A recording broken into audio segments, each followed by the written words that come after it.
ask me. Ask Iliza anything. It's time to ask. Ask me all your questions. This is not. Okay. Emily's having a tough day. We just did troubleshooting for 1.5 hours only to discover that the volume was low on my headphones, and that's why nothing was working. But we figured it out. Doesn't that feel good? You know what? I'll be honest. No. As someone who's often right, Yeah. it's kind of nice to be wrong once in a while. Maybe it was nice to be wrong in the company of me. Well, you're so non-judgmental, and I know you're having a tough day. Emily's having a tough day, folks. And she's showing up for you guys. Showing up, showing out. Showing out and spirited by the amount of podcast fans who came out to the shows this past week in Portland and Seattle, which were great. Do you want to talk about the skateboard I saw on your Instagram? Yeah, we can talk about it sitting right there. I want to see. I'll show it to you for the Patreon. It's a Party Goblin skateboard. And the coolest part was smuggling it on board the plane. I just draped a coat over it and I was like, just let me on. But I sat next to a guy who was like in a punk rock band and he was like, do you skateboard? And I was like, no, but thank you for thinking that I may. Why do you have to smuggle it? Are skateboards not allowed? You get one personal item, one carry-on, and they will take it. Right. But they'll let you have a coat. So kind of like, I was like smuggling an animal in. Yeah. Mm-hmm. And then I just shoved it. I mean, really, it shouldn't count because it's thin, so any bag could sit on top of it. Well, you had your beanie on, right, too? I have a cool sweatshirt, and like comics can always tell who's in a band. And like I asked them to watch my bag while I went to go pee. Then we started talking, and shout out to Vince, who's in a hardcore punk rock band. And I think I look pretty cool talking to him. He thought I was pretty cool. Anyway. Okay. Kind of those things that you're like, oh, I'm a 42-year-old mother of two, not a skateboarder. Don't want to crack my teeth, but I like that I looked like I could. Yeah. So that was enough for me to snack on sexually. Oh. So I shouldn't have said sexually. And looked at you. Are you going to try to teach the kids how to skateboard? We have a little one that I kind of never gave to see her if they want to, but I don't know. My pet peeve against my knock against skateboarders of my age, yes, there are plenty of women that skateboard, but when I was growing up, you'd often see the girl carrying her skateboard because you want to have been in the skateboard world, but I didn't see girls doing it as much as guys, but it was always the girl that was like, yeah, me too. And it's like, really? Fucking get on. Let's see an ollie. I think I tried to be a skateboarder, but the problem was that I really come on, spit it out. Let's go. It's a podcast. I mean, I think you have to put in more work than you get back versus a bike. Turns out it's a sport, and I did get one for Hanukkah one year, and I remember it because it was kind of thick, and it had Bart Simpson on it, and it was called the Bart Simpson Official Vehicle of Destruction. Oh. And eventually I gave it to my brother, and he knows how to skateboard, and I just kind of never stuck with it and pursued other things. Yeah. There's this one Brazilian skateboarder that I followed for years. Her name is Leticia. I think it's Buffoni. And she's like, I don't know, like super cool lesbian vibes, but I think she's straight, just fucking shredded with dope tattoos, and she's hot and she skateboards. She's like a professional skateboarder. And I saw her at customs going to Italy for our honeymoon. And I was just like, hi. And she said nothing. And then I stopped following her because I was like, what am I getting out of this? Like, I'm never going to live like this. I just think it's so much more effort than rollerblading or biking. Yeah, so much more. There's a reason more people do that. But wouldn't it be cool to do a trick out of the bowl? Be fucking sick. It'd be so cool. The bowl, when you go down in the bowl. Half pipe. And the bowl. Or you mean the like bowl's when like there's the pool. Double? We call that the double pipe. When you're just in the pool, yeah. You know what I think is cool? To do a handstand in the pool, in the water. That's cool too. No one's ever impressed by that. No. Speaking of childhoods, my mother and stepfather are on their way here for Thanksgiving, which I have fully rejected this year, and we're going 100% Chinese food. What do you mean on their way? Like they're getting here today, right? It's on a multi-day journey. It's a full day journey because they're coming from a small airport in Florida. You got to connect. Of course, you got to take American. Of course, it's got to be late. And they're doing that Thanksgiving travel. And I love reading articles about travel around Thanksgiving because the media needs to scare you. So it's like 80 million Americans traveling, many over 50 miles from their home. I'm like, get in the car. Yeah. Get in the car. And you're having it with your parents? Because by the time people hear this, it's going to be the next day. No, and I just found out it's that the day before. I meant to say the day before. I just found out we don't have regular TV. So we have no way to watch the Thanksgiving Day parade. You can probably, there's like Pluto and Tubi have like live channels you can probably watch for free. I'm going to write that down because I was like, there's got to be like a VPN I can get illegally. I would guarantee Pluto or Tubi has live, like they just have live, like ABC, whatever, you'll find There's got to be something. Yeah. I got to like get a free subscription to YouTube TV, which is great. And so that's what we're doing. And you know what bothered me? I was like, this is so cool. I'm doing Chinese food. And so many people were like, yeah, we're Jewish. We do that too. I'm like, no, that's not the thing. The thing is Chinese food on Christmas. Even regular people celebrate Thanksgiving. So I don't know why you're agreeing with me. Yeah. Yeah. Chinese food on Christmas, not just whenever. Not just fucking, then you're just eating Chinese food. Yeah. Anyway, it's just like a lot of discussion about meals. Mom's like, well, Randy would really like authentic Mexican food. And I was like, okay, we can go. But we only have so many meals. And then you're eating like every meal out and you're like feeling disgusting. That's what the holiday is designed to do. Are you going to take them to your new favorite family Mexican restaurant? I thought about it. She was like, I heard your podcast and Randy would love to go to El Torito. And I was like, if we don't bring the kids, I kind of don't want to go. Anyways, it's a whole thing. It's a whole tepid experience and my holiday decor grows stronger and stronger and my urge to buy more and more things like mushrooms and acorns and squirrels. And then I keep reminding myself we're not even hosting Thanksgiving. Nobody cares what you have. So I can't wait for that December 1st. I'm sorry, not even. I can't wait for the day after Thanksgiving when the house turns into full holiday mode. That's my Super Bowl. Was it last year or the year before that you had like 1 billion people over for Thanksgiving? It was the year before, and that was the year we stopped doing it. Yeah. Okay. I just didn't feel appreciated. It's too much. We're having, one of my parents' friends is coming over who's like a nice guy that can carry a conversation. So I'm like, great. Are you going to get drunk? Probably not. There's something delicious, and maybe it's less for you because you live by your parents, but like about a returning home being, for all intents and purposes, an only child holiday where you kind of just get to be a brat and like a little drunk. Like I remember this one going home, not home to Florida, but my parents, and I just like drank a lot of vodka grapefruit juice. My mom's like, what are you doing? I was like, he won't text me back. And I was just like a little miserable. I think that SNL sketch of the back home ballers is one of the most brilliant sketches ever. And I think of it every year because I think it's so accurate, probably for certain demographics, but it's just so, you roll in, you're like, here's my stuff. I'm laying on the couch. Get me a food. Little bowls of food. I can't do that now that I know better. Yeah, I can't do that now because I live down the street. I'll go over. My mom's like, take the dog out. My dad's like, she's a guest. Mom's like, no, she's not. My mom's right. She's a guest. My mom's right. I'm not a guest. I should just take the dog out. That is a special moment. The like liminal space that is walking the dog after the meal. And like, you were like, will I return home to like a different house? Like there's something very cozy about that. Anyways, we won't be walking Tianfu. We'll be deep in San Gabriel Valley eating Chinese food. So why? What? Why aren't you at your house? I'm not going. We're going for Chinese food. Oh, for the meal. Yes. Okay. For some reason in my mind, you're having like takeout. So you could still eat it at home. But I guess what's the point then? Go let someone else bring it to you. No, we're going to a serious like Chinese banquet place. And that's what we're doing. And that's the season. And I'm going to watch that Thanksgiving Day parade and just try to enjoy these few weeks where my life actually, I have incredible news to share, but I can't share it on the podcast yet. But my life has really ramped up and will be for the next few weeks. And then I can rest on Christmas. Only on Christmas, the one day. Because literally no one's working other than people who have to work. So other than our first responders. So we'll see everybody coming up here in Highland at the Yamava Casino. Nice little family trip if you want to come out there. And then I'll see you in San Diego on that Sunday. And I'm doing a corporate gig in between. So my family can have nice things. All right. You want to do some holiday questions, some other questions? Emily is dealing with a personal issue. So if you are seeing this version of her as a tepid facsimile of the normally ebullient Emily, just know she's fighting her own battles. Okay? I mean, I guess I'm not usually ebullient, but I probably usually have more energy.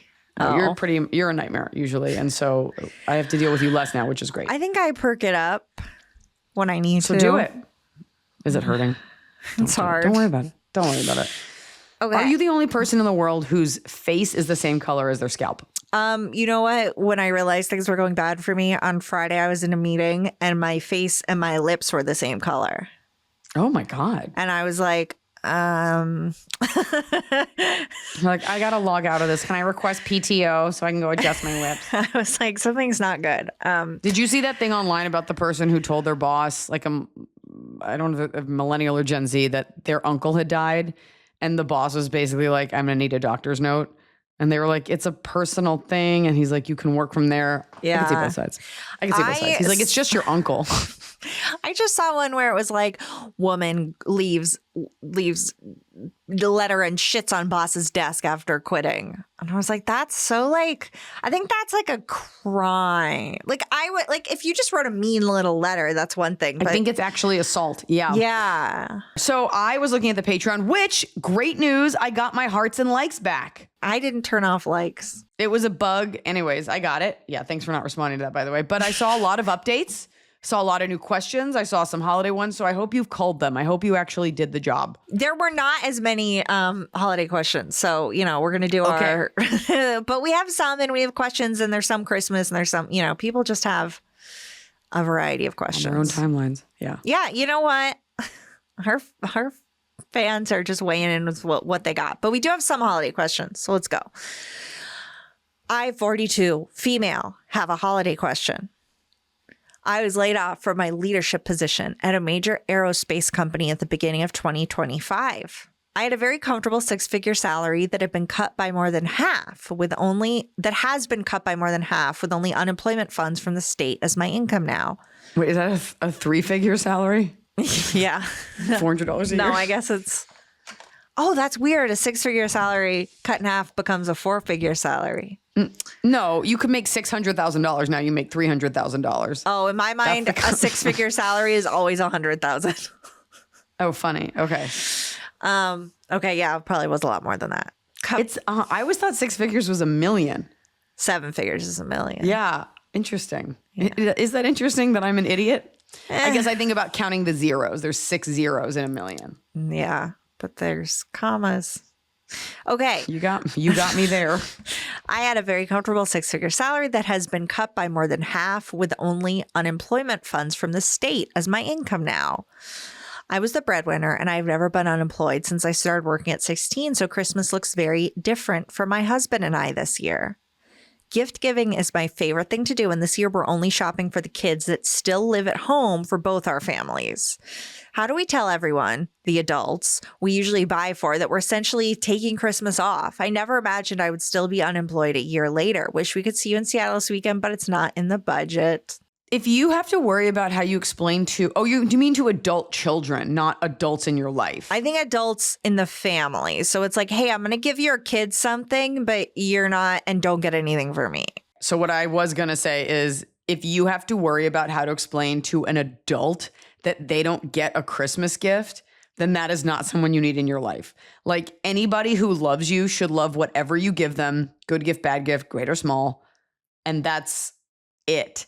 And if you feel you need to explain yourself, it could simply be, hey, Gary and I are just doing gifts for the kids this year. Come on over for some hot chocolate. Like, you don't have to think about that. That's really fucked up if a 35-year-old man is like, where's my checkers? Where's my gift? Where's my game? Where's my regulation size Trivial Pursuit? Yeah, I guess if somebody gets you a gift, it's like, well, they should be happy to give you a gift. And if they don't get something back, so what? Suck it. I mean, there's also like small things that you can gift that are fine, or, hey, we thought everyone would love an umbrella or something, but like you could just do kids and just send an email, be like, hey, we're just doing kids gifts this year. Hope everyone's cool with that. Nobody's going to say anything. Yeah. And you can also put out there, like, we don't want any gifts, like, because then it looks like you're expecting stuff back. But you really, with all the financial stresses you're feeling, you really don't have to worry about that. It's supposed to be a beautiful, warm time of year, not what we actually celebrate. Right. Yeah. Say less. I have found a beauty in that, saying less. Hey, just letting you know, we're going to be, what size are the kids? You could ask that. You could start with a question. Hey, what size are Jimmy and Jelly? They're 7. Okay, great. We're only doing gifts for the kids this year and we want to nail it. That's it. Like wrap it up in like and we want to make sure that we all get harnesses for them that are the right size. But you also don't want them being like, yeah, Timmy and Jelly want MacBooks. Who asked what? Who are you getting gifts for that are so huge that aren't your children? Yeah, I mean, no, I don't know. I don't remember. I mean, I guess family got me gifts, but as a kid, but not like that. No. Nothing substantial. What? That's weird. No. That's weird. Then you're like, what's going on with you and my kid? Right. Are you their real mother? And I didn't know. I was thinking something worse. No. Don't think about it. Yeah, you're fine. You're fine. Holiday question / advice / am I the Grinch? That's the new am I the asshole? Am I the Grinch? I like that. Hi, Liza and Emily, and the rest of the crew, including Scotty 1 and 2. Longtime listener, first time asker, not a trucker, teacher, or nurse getting my master's, but adjacent. What does that mean? Which part? Adjacent to what? Love the pod, fellow language buff, Patreon subscriber, coming to see you in December. Yes. Ew. Yes. A little bug just landed on me. Hope you guys are all doing wonderfully. You can call me Katie. Okay, Katie, let's go. I am a 38-year-old female married for 8 years, and the last 1.5 have been rocky. That's a question for another day. Don't want to be greedy. I'm a big talk it out brainstormer. The holiday question. My generous in-laws who visit every couple months, so much so that when they are here, they let us know when they'll be out next, invited us out to Christmas at their house in the Midwest when they were out in mid-October while planning the next family vacation out here in February. We are in Southern California. So, okay. There's a lot of seeing them. They are big airline people and are always generous enough to cover our flight costs. If you haven't already guessed, I'm not super excited to go. Would rather stay home with our 11-year-old dog, even though she'll be with my parents getting spoiled and loved. My thinking is go out, but maybe only for a short time, like 4 days, early in Tuesday, late flight out Friday night, Christmas is Thursday. My husband wants to go for longer. Also said he was going before asking me if I was going to come, saying it's been a while since we were back for a holiday. We were back there in the summer for a funeral. I can't tell if I'm totally burnt out or what by not wanting to go. Last week, I talked it out with a friend and decided to go and felt okay about it. On Friday, after he had a stressful day at work, he asked me if I'd decide on the trip, and I let him know that I'm okay to go, but I would like to come home the night before rather than the next morning. And if he wanted to stay longer, no worries. My in-laws are classic. Get to the airport 2+ hours early, leave the house double early, so no matter when we fly out, we leave the house early, which never allows for any hangout time, breakfast, etc. Right, so you don't want to be there the next morning just to go to the airport. Midwest, you could be flying out of O'Hare. Woof. He got really upset, saying things like, he expected me to be supportive and why does it always have to be my way? Can't I just act like his wife and go along with it for once, or do what a wife's supposed to do and be supportive? These rubbed me the wrong way, and I explained that I would prefer to stay here for the holidays, but I'm compromising by going. Couldn't we just come home a night earlier? I mentioned how we discussed this last time, how flying out even in late morning means we travel most of the day. He was annoyed and angry and wasn't in the right headspace to have a productive discussion, so I ended the conversation pretty soon after since it was getting personal and starting to get cyclical, and I didn't want it to escalate more. Neither of us brought it up over the weekend. We spent it mostly apart, but he did love bomb me, and I'm still feeling very about the whole situation. On Monday, he checked in again about the trip, and I showed him what I was thinking, and we booked it, which kind of surprised me that there was no pushback, but I could tell he was still upset. Would you have any big sister advice on this one or critiques for me in the situation? Vielen Dank, which is many thanks. This is a question for you. Yeah. Katie. Yeah. Does it always have to be your way? Because that's a pretty rough indictment if that's not the case. You don't really want to go because you want to be with the dog because it's the thing that gives you comfort and no pushback.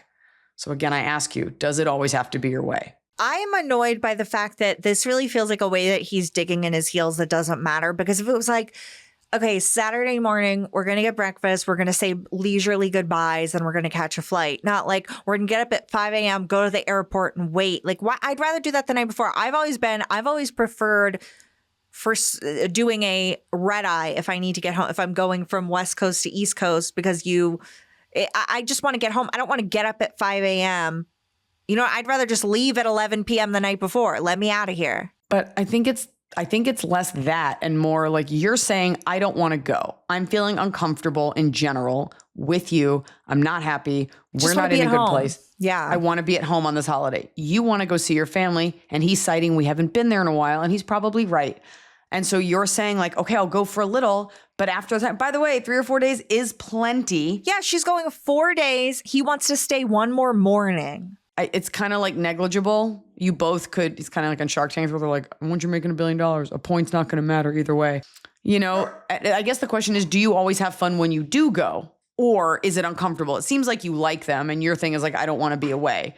He's charging you with things that might carry some water. Like, are you not supportive? Do you not do things that he, when you guys got married, thought you would do? I just think it's worth examining. Fair. And it sounds like her parents live nearby because they're going to leave the dog with her parents. But these people are coming. They saw them in summer for a funeral, not a fun hang. Okay. Then they came to their house in like October or whatever. They're already planning a February trip. They want to hang out for Christmas. It sounds like every few months, one of them is in the other space. Okay. And in which case it's like, well, you do see your parents a lot. Yeah. But there is the feeling of like being home, seeing your friends. However, even as a spouse, like given that you're not like, your life is not all about this husband, like it is kind of like, okay, well, I've been to your hometown. What is it that you want there? And why do I have to be there? If you want to go see your buddies, like why do I have to sit there quietly? So I do think what you're offering is a fair compromise, but I would look at what is behind what he's saying to you. If you look at what's behind and you realize you're right, then he's just a dick. So there you go. Look at what's behind. Is he just being argumentative because he wants to get his way and he likes his tradition of going to the airport at 3 a.m.? So this is a heavier ask, but I feel like you are always tasteful. I guess. I see you feel that way. Thank you. Yeah. Iliza, my best friend's dad just passed away suddenly last night. My best friend is close to inconsolable. Tomorrow, I go to the funeral to support my friend and his family. If you didn't know, in Muslim culture, it's important to be buried within 24 hours of death, and that's why it's so soon.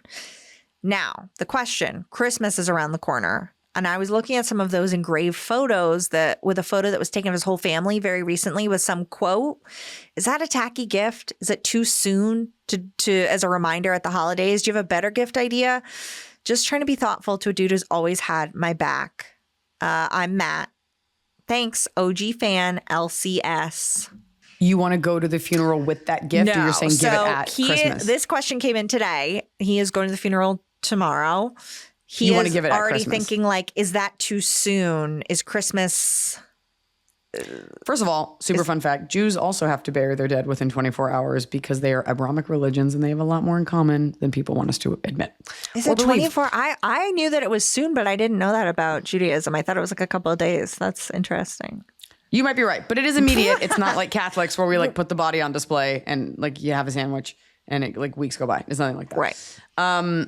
I think anything that you do, I think that's incredibly thoughtful. And I don't think there's like a too soon. It's not like you're like handing it over the open grave at the service. So I think that's really lovely. And the fact that you thought about it, I think he will be so touched to have anything.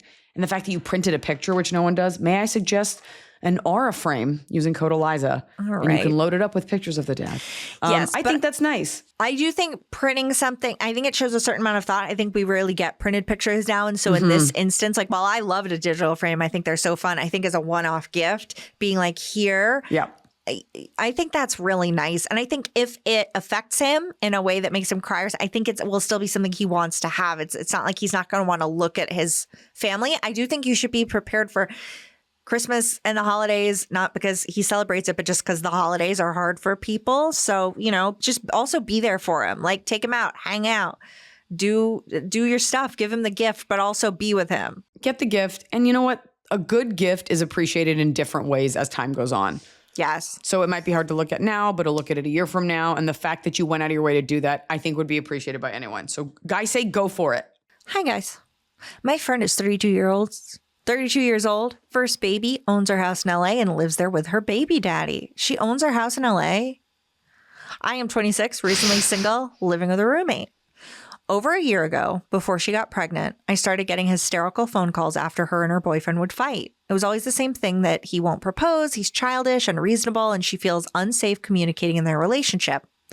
When she told me she was pregnant, I was excited for her because she had wanted a baby so badly. The fighting cooled off, but there was still tension about a pending engagement. She's 4 months pregnant, and I'm working my ass off, about to leave for a 2-week trip to Europe for my birthday. My friend insists we do something in LA to celebrate. We decided on going to tea at the Huntington Gardens, but the tickets sold out. Yeah, they always sell out. Yeah. How does anyone go to that? I chose a restaurant I like in Pasadena instead. She did not like the restaurant and said it wasn't special enough to celebrate my birthday. She made me pay for my lunch and said we would do something better when I got back. I was pissed. What? That's so insane. And she only said that once you got there? I guess. She's at the restaurant like, this isn't good enough for you. You pay. Of course, we never did. And frankly, I didn't want to because I was throwing her baby shower a month after getting back from my trip. She said she would pay for the entire thing. I was happy to be on the funded party planning committee when I volunteered. When we started inviting guests, it came out that her agoraphobic mother, who lives in Pennsylvania, would not be joining. She had one cousin flying in for the party and invited my mom to be the stand-in grandmother on her side. My mom was thrilled. She loves this shit. But I found it a little weird because this is an adult friend of mine my mom had met twice. This is an adult. Right. The baby daddy's entire side of the family was coming. His mom offered to throw the party where they live in Miami, but my friend's doctor said no trips to Florida while pregnant in case of an emergency. Yeah. In case you are dying and they won't save your life. Yeah. Or Texas. Florida specifically. Once my mom was involved, she said guest of honor is absolutely not paying for her shower. I thought this was unnecessary, but my mom insisted she pay. So of course I coughed up cash I really didn't have to spend on this. That's your mom's fault. The party went great. My friend was thrilled. The next weekend, she's in the hospital having an emergency C-section and her baby is born 3 months early. I was in Newport. Can you tell I'm a preemie? You? Yeah. No, you have a huge head. I know. I beat the system. I was in. I have so much hair.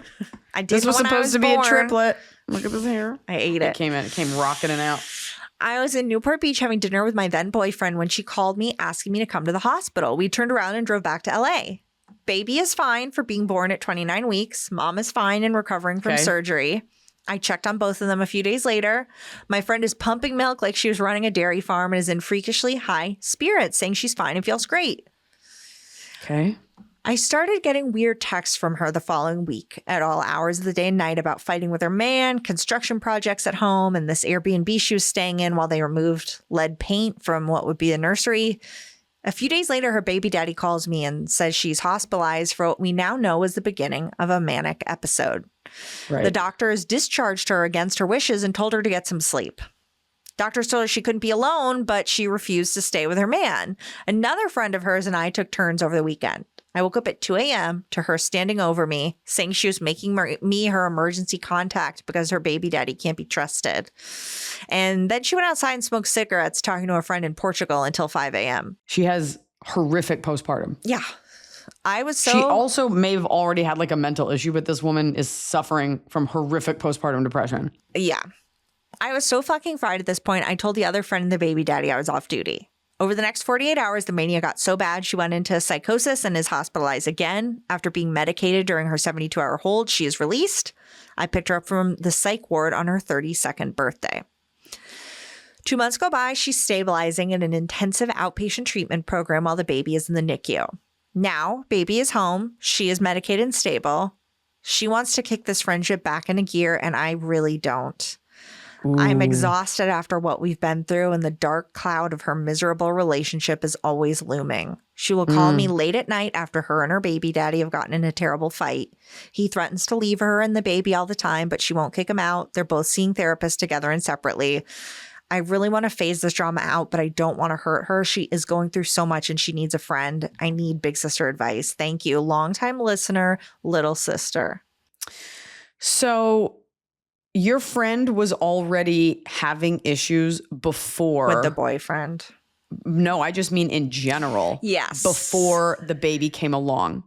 I am not a psychologist, so I cannot diagnose that, but I can tell you behavior of promising something. I had a friend like this, like promising something and then never delivering it, taking you out and being like, this wasn't nice enough. I'm not going to pay for it. Let's do something else. Like, it's like she has all these ambitions, means to do stuff, but doesn't follow through. Without the baby stuff, yes, having a friend who is in a relationship that sucks and you always have to hear about it and they do nothing to fix it, and now she can't because they have a child together, that puts you at a disadvantage because your opinion is never heard and you just become like a spiritual sounding board and punching bag. And she went through all this stuff, which is awful, but you are playing the role of the boyfriend in a way. Like, you're picking her up. She's talking to you about her troubles. This is too much for you. Plus, you're 26, she's 32. I think is it vice versa? Hold on. No. Friend. Yeah, you're right. Yeah. This is a huge age difference at that age. And for that maturity level, I think. Where she's with the baby daddy and doesn't. There's that, but like a 26-year-old girl and a 32-year-old girl are just miles apart. You should be out being in your 20s. You should have a roommate. You got to get rid of it soon. But like, you guys are just in different places. It's not about her. She's a homeowner, but like, you guys are just in different places, and she is it's not that you're not smart or not centered or not in touch, but she's relying on a 26-year-old girl to do so much emotional lifting. That's not fair. And she doesn't reciprocate. For some reason, the birthday thing really informs me a lot, because like that type of behavior, like I'm willing to bet she has not been there for you in a substantial way. And it's not like friendships are tit for tat, but then again, they kind of are, because this is not your husband. I think so. Yeah. Yeah.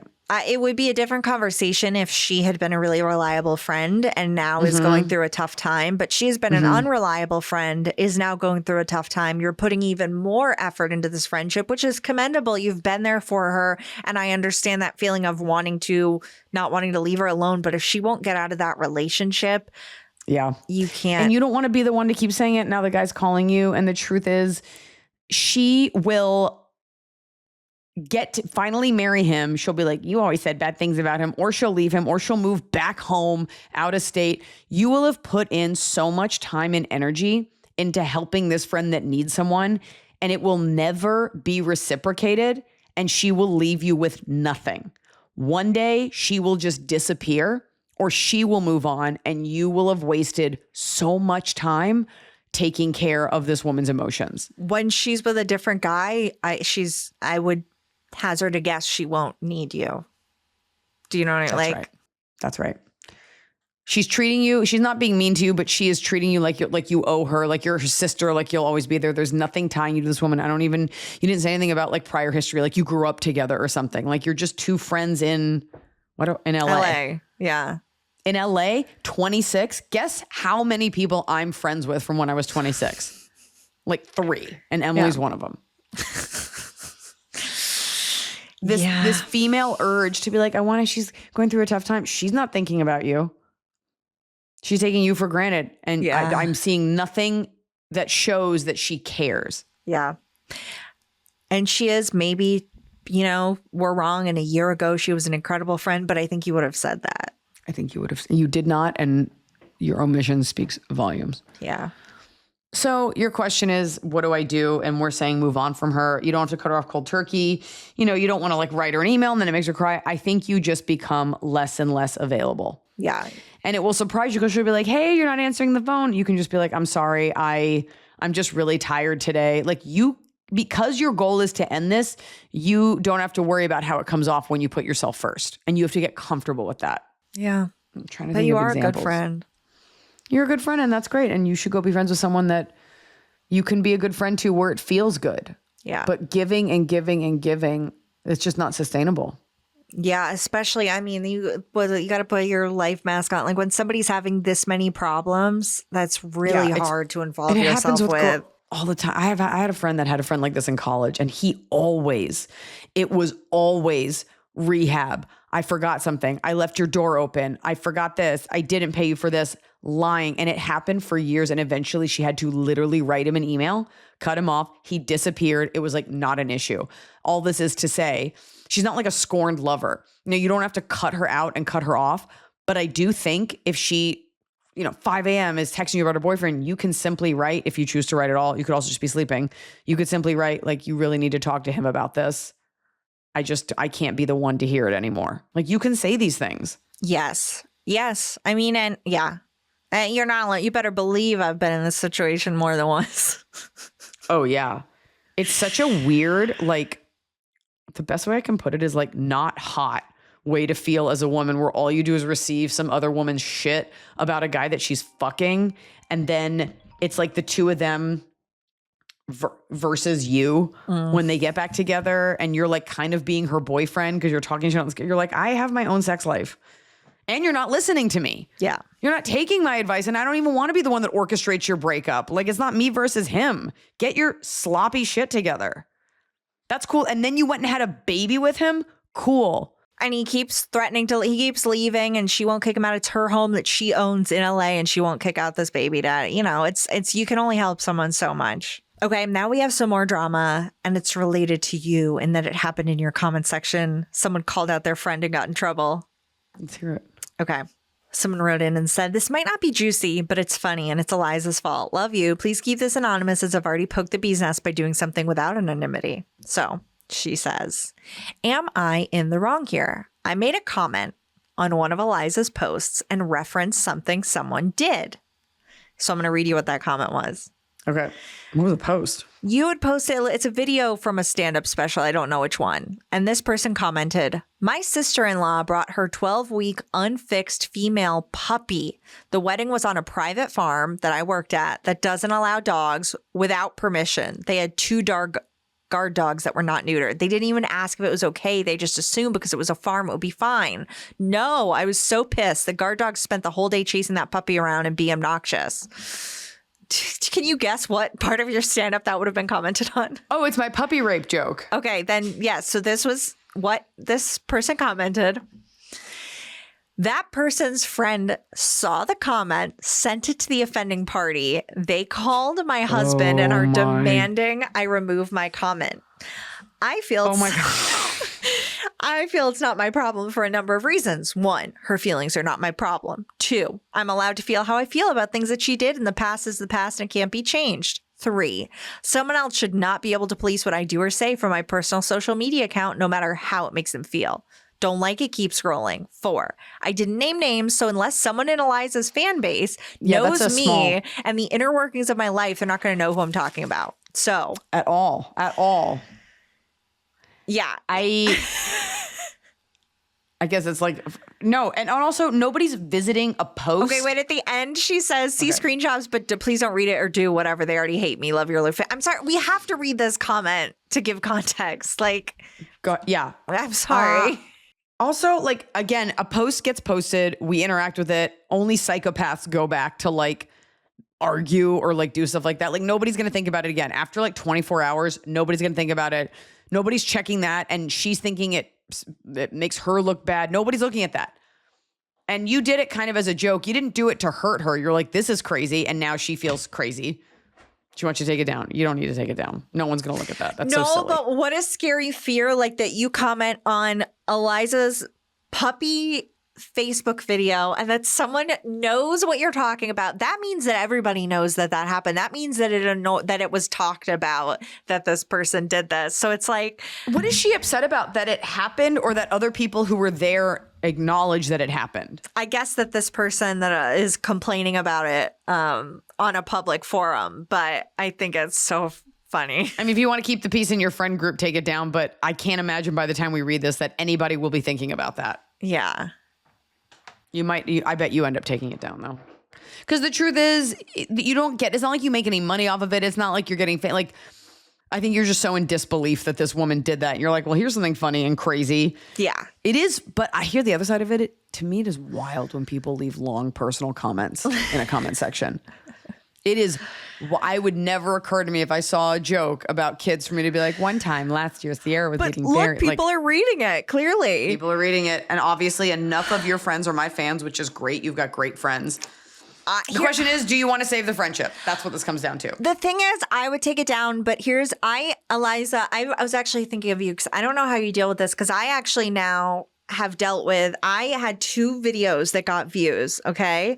One was where Rizzoli touches the light bulb and hurts his little hand. It got like over 10,000 views, which is not what I normally get. So now people are commenting like, why is this fucking idiot just filming and not checking on that poor injured cat as if Rizzoli doesn't have the best life? And another is I said I was so excited because the vet answered the phone when I called instead of the receptionist. It was like, it's me, doctor.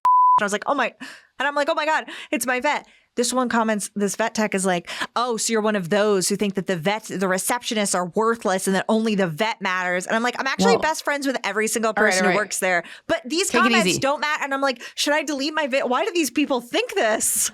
Because how Emily, do you deal with this?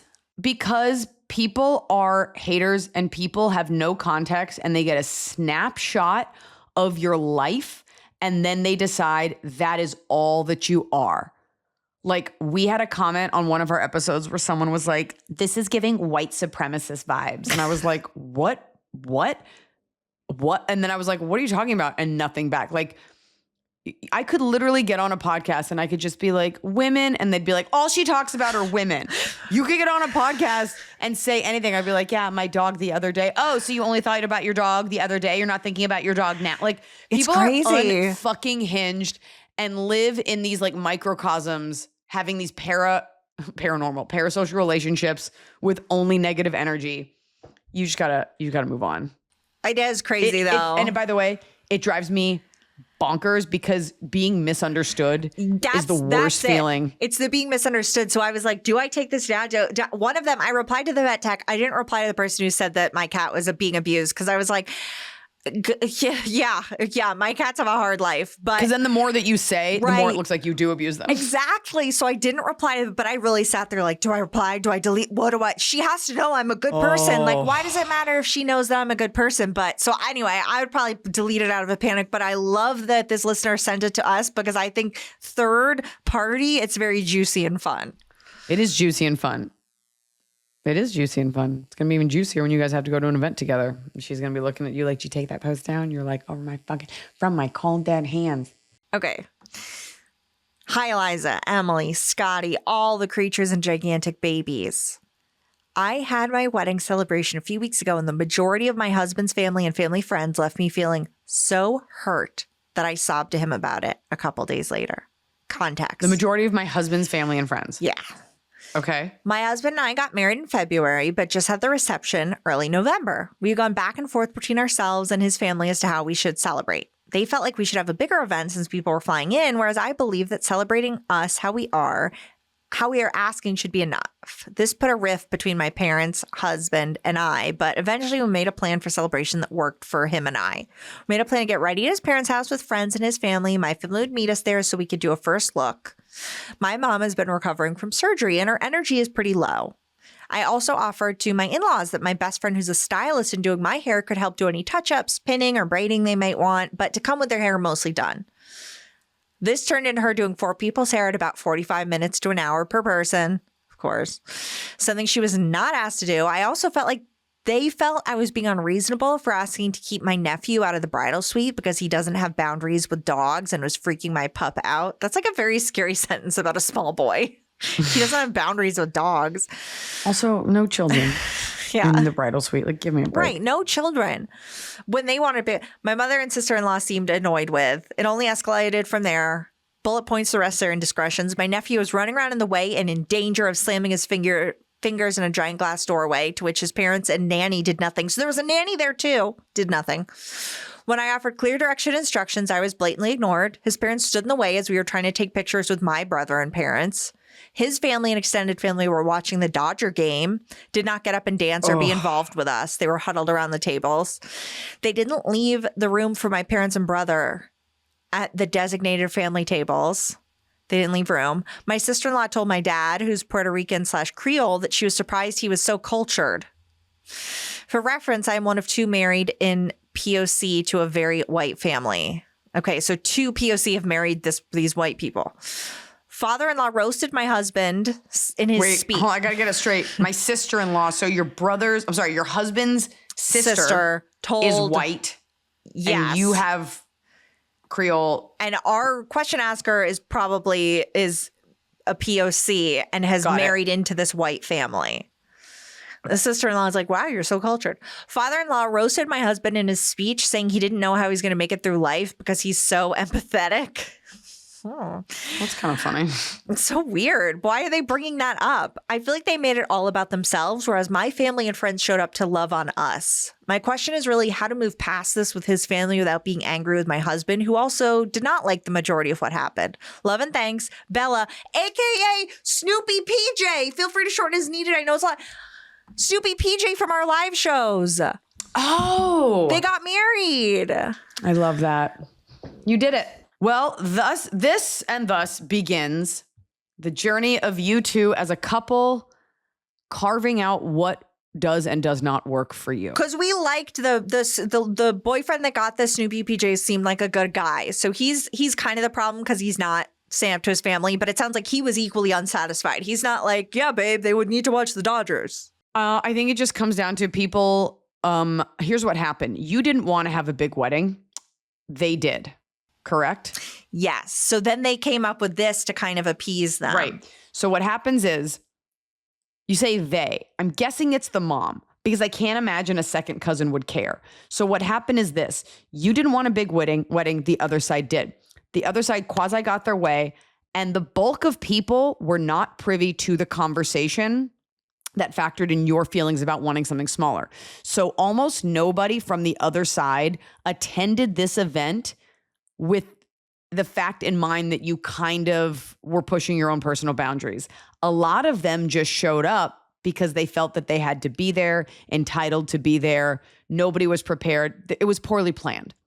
There were no boundaries set in place, and there was no one there from your side to enforce them. And you were relying on your husband, who probably wasn't there for a chunk of it because he probably wasn't in a bridal suite or something. I would chalk this up to a lot of miscommunication and nobody being on your side. The good news is now that you know how familiar and loose that side of the family is, the sister-in-law saying that, it is so shitty.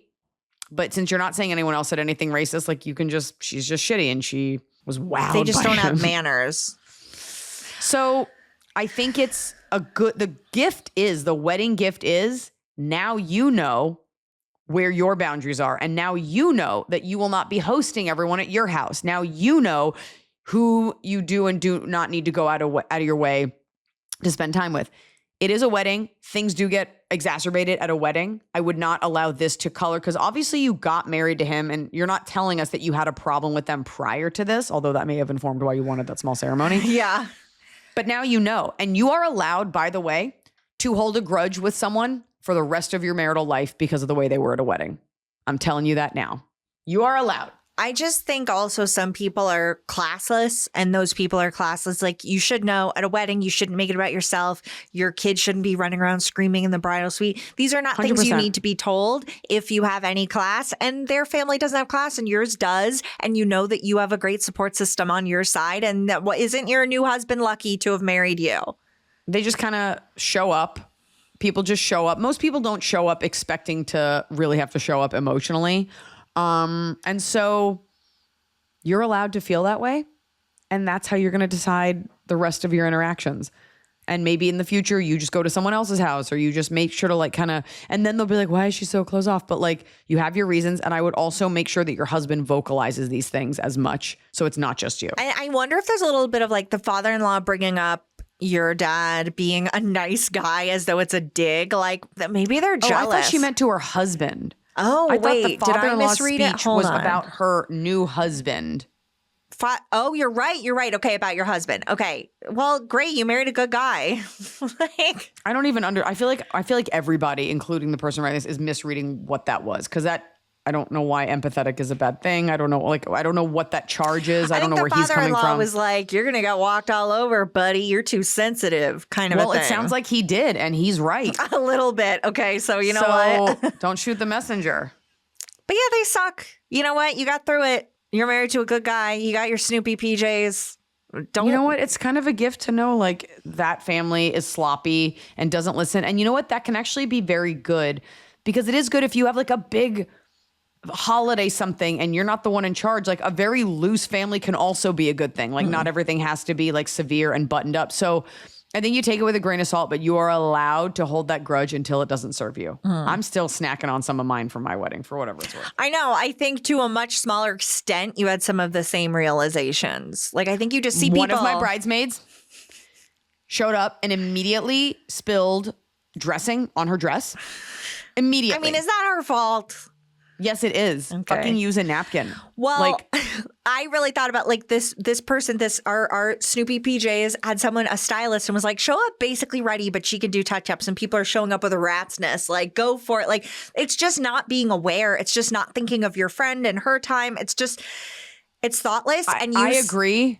You shouldn't have offered it. You were trying to be nice, but I am saying, like, show up ready to different people are very different things. And I have shown up camera ready before, and there's still a whole makeup team there. Yeah. And it could have been, I showed up ready, oh, this bun is falling down. And then your friend's like, hey, let me take it out and do it again. Your friend offered, these things happen.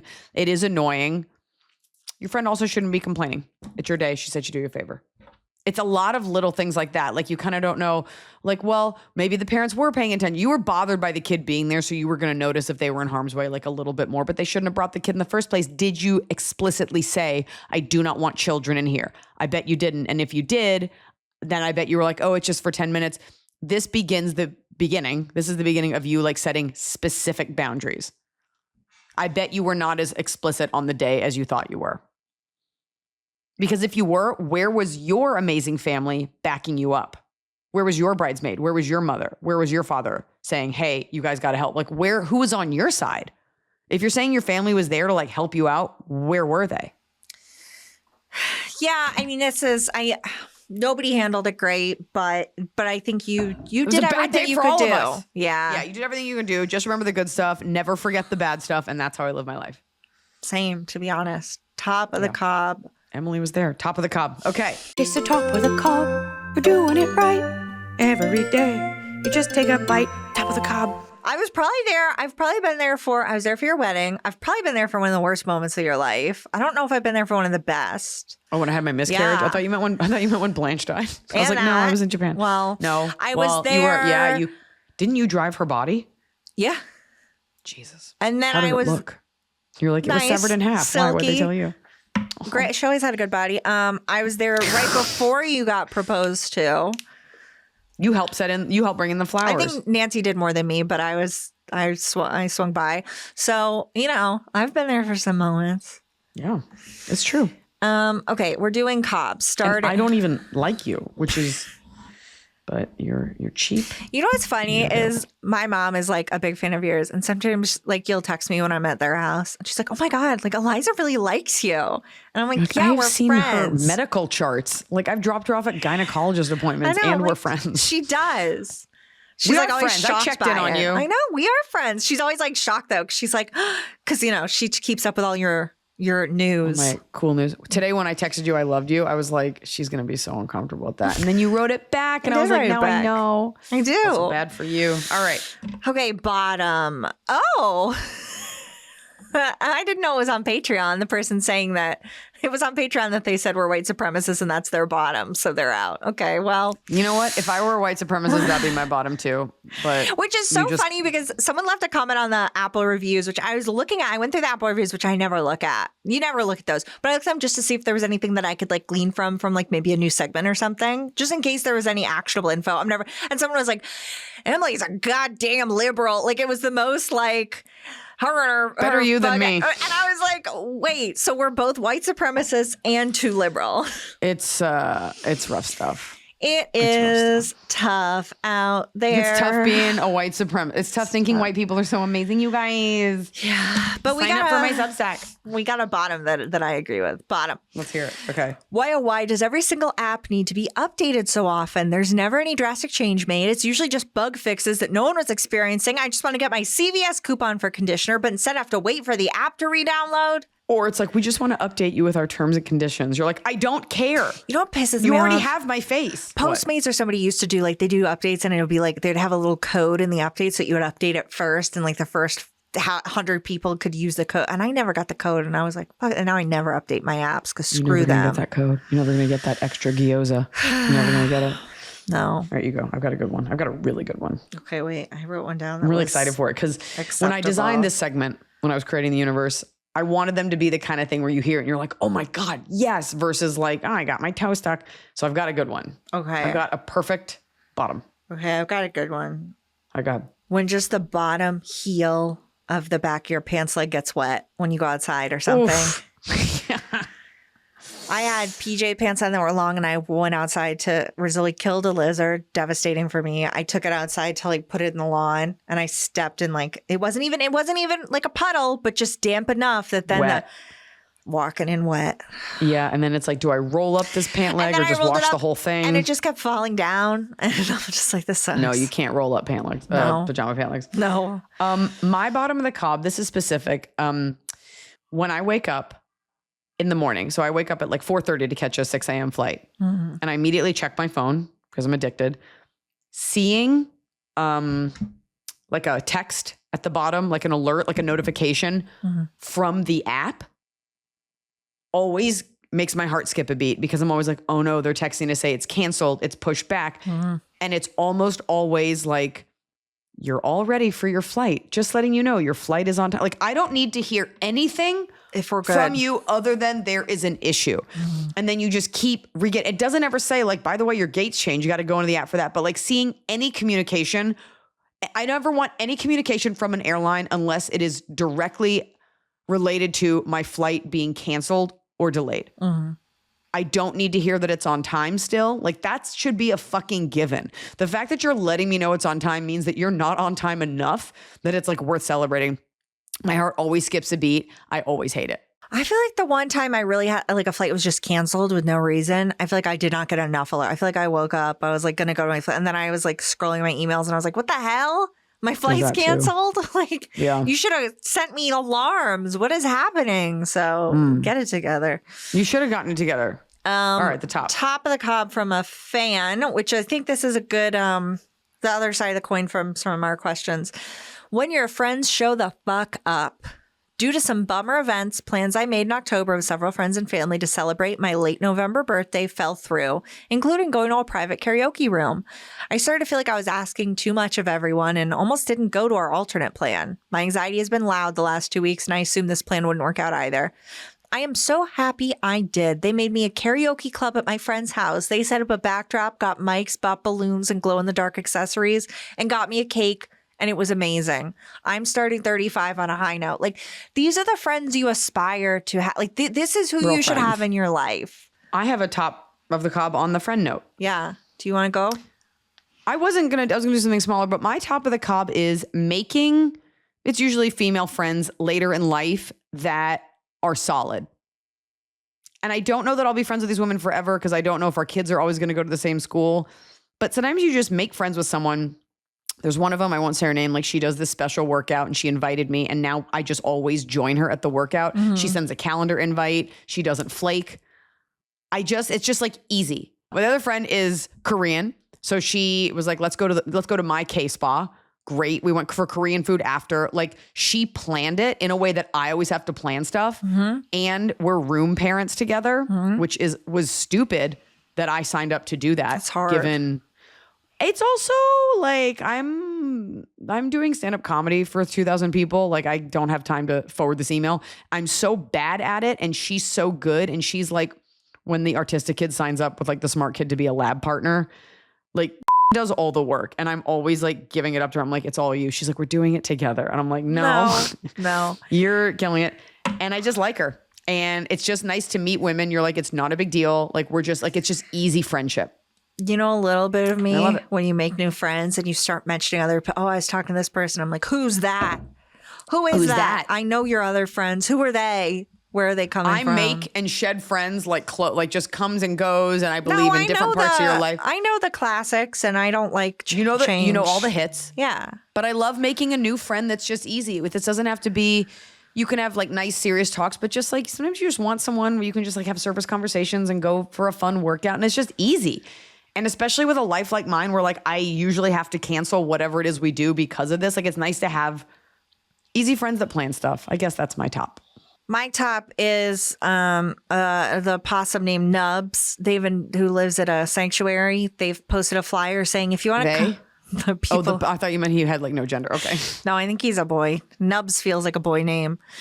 They posted like, hey, if you want to bring some food and have a chill picnic, we're feeding Nubs at 12 and 2:30 and you can come watch him get fed. And I like saw that flyer and was like, I mean, I can't go, but I was like, that's good for you. Like, imagine you can just go. They're like, you know what? You want to come have lunch with Nubs? Come on down. That's a good sanctuary. That's very fun. If like the kids are off for Thanksgiving this week, like go see Nubs.